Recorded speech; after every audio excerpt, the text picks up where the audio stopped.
राज्याचे अन्न आणि नागरी पुरवठा मंत्री धनंजय मुंडे यांनी आपल्या मंत्रिपदाचा राजीनामा दिला आणि त्यांनी आपल्या सहाय्यकामार्फत म्हणजेच पीए मार्फत आपला राजीनामा मुख्यमंत्री फडणवीसांकडे सुपूर्द केला।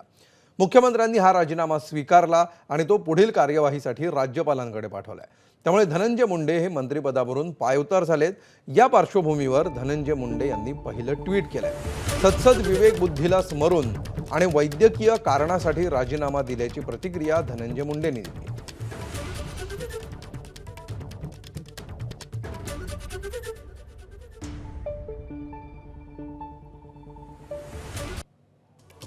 तर धनंजय मुंडेंचं ट्विट पहा। बीड जिल्ह्यातील मस्साजोगचे स्वर्गीय संतोष देशमुख यांच्या निर्घृण हत्येतील आरोपींना कठोरात कठोर शिक्षा व्हावी ही माझी पहिल्या दिवसापासूनची ठाम मागणी आहे, असं धनंजय मुंडे म्हणतात। काल समोर आलेले फोटो पाहून तर मन अत्यंत व्यथित झालं। या प्रकरणाचा तपास पूर्ण झाला असून आरोपपत्र न्यायालयामध्ये दाखल झालंय। तसंच न्यायालयीन चौकशीही प्रस्तावित आहे।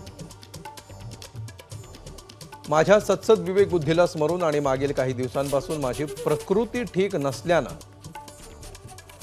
पुढील काही दिवस उपचार घेण्याचा सल्ला डॉक्टरांनी दिला आहे।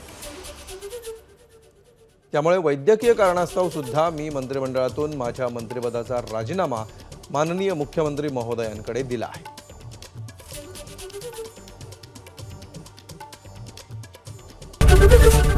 एबीपी माझा, उघडा डोळे बघा नीट।